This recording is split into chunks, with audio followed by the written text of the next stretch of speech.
नमस्कार, आदाब, सत श्री अकाल। लाइव नेशन 7 में आपका स्वागत है। मैं शादाब मलिक। अगर अभी तक आप लोगों ने हमारे चैनल को सब्सक्राइब नहीं किया है तो ज़रूर सब्सक्राइब कर लें। बिहार कर्मचारी चयन आयोग में 2014 की प्रथम इंटर स्तरीय बहाली की प्रक्रिया पूरी नहीं हो पा रही है क्योंकि मामला माननीय उच्च न्यायालय पटना पहुंच चुका है। ये मामला एनसीएल को लेकर उच्च न्यायालय पहुंचा तो वहीं फिंगरप्रिंट का मामला भी उच्च न्यायालय में चल रहा है, जिसमें कि फिंगरप्रिंट मिसमैच का मामला है। और इन सारी चीज़ों में सबसे अहम बात यह है कि एनसीएल के मुद्दे को लेकर जो 6 अप्रैल को सुनवाई होनी थी वो नहीं हो पाई क्योंकि लिस्टिंग ही नहीं हो पाया केस का।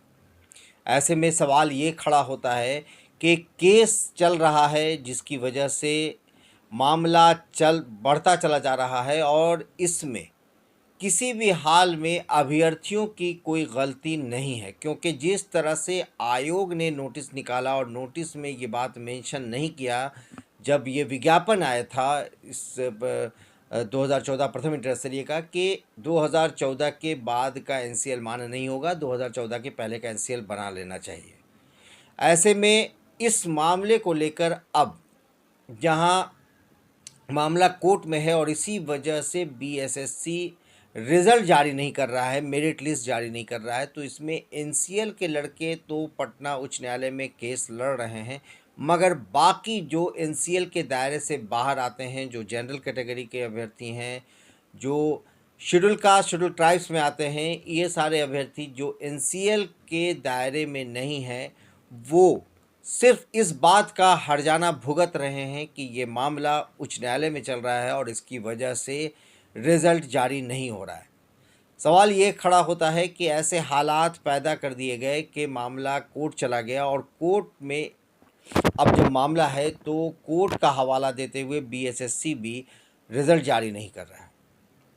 एक तो 7 साल का समय पहले ही गुजर चुका था और अब इन सारे मुद्दों में उलझकर ये 8वां साल भी शुरू हो गया और अब 8 साल बीत जाने के बाद लगभग ये मामला अभी भी इस तरफ इशारा कर रहा है कि कोर्ट में कब सुनवाई होगी, कब फैसला आएगा और उस कोर्ट के फैसले को बीएसएससी मानेगा और उसके बाद मेरिट लिस्ट जारी होगा। इन सब में अगर समय बीत रहा है तो वो समय अभ्यर्थियों का बीत रहा है, उन अभ्यर्थियों का जिन्होंने 2014 में वैकेंसी आने के बाद आवेदन दिया था उम्मीद से कि नौकरी मिल जाएगी। अब जहां सीजीएल 3 यानी ग्रेजुएट लेवल की वैकेंसी आ चुकी है बीएसएससी में, वो अभ्यर्थी जिन्होंने कभी इंटर स्तरीय के लिए आवेदन दिए थे और वो प्रक्रिया से चलते चलते अब 8 साल के बाद जब ये ग्रेजुएट लेवल आया है तो वो उसमें कई अभ्यर्थी ऐसे होंगे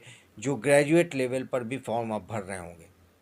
तो सवाल ये उठता है कि सबके जीवन के साथ इस तरह से खिलवाड़ करना और इस तरह से अभ्यर्थियों के 8 साल को समाप्त कर देना एक वैकेंसी के इंतज़ार में कितना उचित है और इस पर विचार करने के लिए क्या सूबे के मुख्यमंत्री नीतीश कुमार के पास समय नहीं है, क्योंकि ये मामला कोई एक साधारण सी बहाली का नहीं है, मामला है 13,120 उस रिक्ति का जिस रिक्ति को 2014 में आए विज्ञापन के द्वारा भरना था, मगर ये मामला 2014 से 2022 तक खींच गया। 13,120 की रिक्तियां, अब जाहिर सी बात है कि उसके बाद कितने ज़्यादा रिटायरमेंट हुए होंगे, कितने लोग जो हैं वो सेवानिवृत्त हुए और उसके बाद कोई बहाली नहीं हुई। 13,120 की ज़रूरत साल 2014 में थी, अब 2022 में कितने ज़्यादा अभ्यर्थियों की ज़रूरत होगी, कितने ज़्यादा वैकेंसी होगी, ज़ाहिर है आप खुद सोच सकते हैं। मगर ऐसे में ये सवाल ज़रूर खड़ा होता है कि जब इस तरह से रिक्तियां आईं और रिक्तियों की बहाली नहीं हुई तो सरकार ने आखिर क्यों नहीं आयोग से कभी सवाल ये किया कि इतना ज़्यादा समय क्यों लग रहा है, क्योंकि ये रिक्तियां 13,120 रिक्तियां जिसकी वजह से कार्य भी बाधित हो रहे होंगे। जो काम जिस भी विभाग के लिए जितनी रिक्तियां आई होंगी उस विभाग में उतनी बहाली नहीं हो पाई और उसकी वजह से कार्य का प्रभावित होना सूबे के लिए की प्रगति में रोड़े अटकाने जैसी है। और ऐसे में सूबे की इस प्रगति पर रोक, अगर रोड़े अटकाने की का सवाल है तो आयोग की जिम्मेदारी बनती है कि आयोग ने जब रिक्तियां निकाली तो उसकी बहाली हो। और ऐसे में जब CGL 3 की बहाली निकली है तो ये बार बार मांग उठाई जा रही है, खासकर विधायक संदीप सौरभ के द्वारा भी उठाई गई, जो छात्र नेता है दिलीप कुमार उनके द्वारा उठाई गई, कि क्या कारण है कि ऐसी जो रिक्तियां निकाली जाती हैं उसका एक समय सीमा नहीं बना होता है। इससे गुरु रहमान ने भी कई बार उठाया है। तो ये सारे ऐसे मुद्दे हैं जिसमें गौर करने की ज़रूरत है और आयोग से सफाई मांगने की सरकार को ज़रूरत है कि सरकार सफाई मांगे और आयोग से सीधा सवाल पूछे कि इतना लंबा समय गुजर जाने के बाद बहाली पूरी नहीं हुई है। ऐसे मामले सिर्फ यही नहीं है। अगर हम उर्दू अनुवादक की भी बात करें तो साल 2019 में उर्दू अनुवादक, उर्दू सहायक अनुवादक की वैकेंसी आई, मगर वो भी अभी प्रक्रिया में है। सहायक उर्दू अनुवादक के मेंस का रिज़ल्ट तक नहीं आया है। उर्दू अनुवादक के लिए काउंसलिंग करा ली गई है मगर अभी फाइनल रिज़ल्ट नहीं आया है।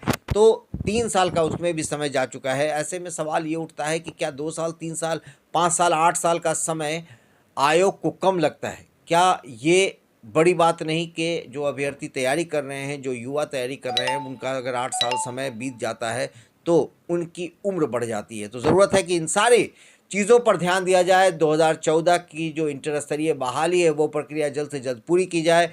माननीय उच्च न्यायालय जब फैसला सुनाए तो फिर BSSC इसमें कोई अड़ंगा ना लगाए। और सबसे बड़ी बात यह है कि ऐसे कभी हालात ही ना पैदा किए जाएं जिससे मामला उच्च न्यायालय या फिर मामला कोर्ट में चला जाए। बने रहे हमारे साथ, देखते रहे हमारा वीडियो। अगर अभी तक आप लोगों ने हमारे चैनल को सब्सक्राइब नहीं किया तो जरूर कर लें, साथ ही साथ ट्विटर हैंडल पर हमें फॉलो जरूर करें। धन्यवाद।